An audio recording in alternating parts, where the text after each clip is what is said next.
Hello and welcome to Baggies View. I'm Paul Bradley and I'm joined on the phone by West Brom correspondent Chris Lipkowski. Hi, Chris. Hi.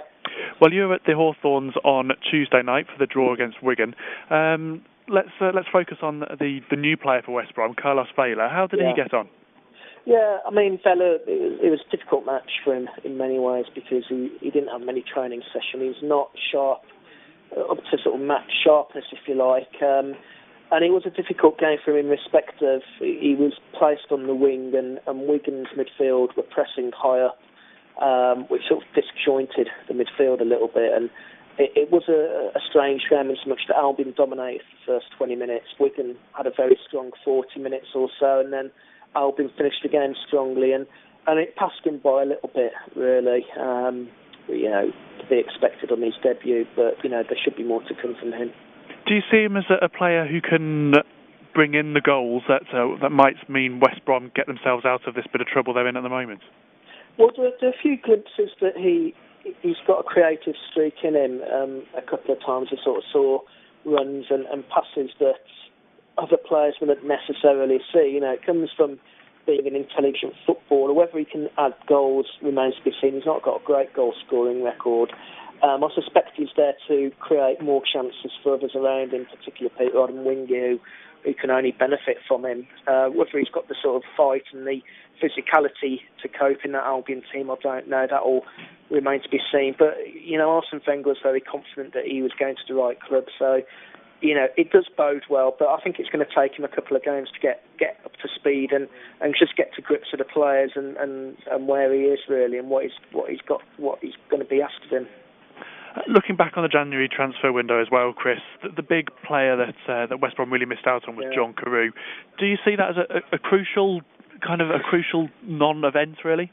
Not so much even Carew. I think the January transfer window is just a complete disaster, really. There's a bit of a myth that Albion don't do much in January. Over the last 4 or 5 years, they've averaged 3 new signings during January windows, whether it's on loan or players who have come in on low fees.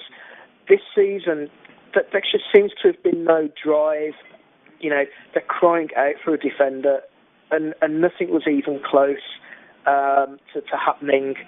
That they had a look at a striker over in Hamburg, Eric Choupo-Moting, excuse my pronunciation of that, but he was a potential, but again, they had a few problems with his age, and the club didn't make enough of it really to push that one through. And there's just Gary Megson used to call it faffing around when he was manager, and nothing changes. Every single January transfer window, we're looking back, reflecting on what could have been, and it cost them. And they've been relegated 3 times now.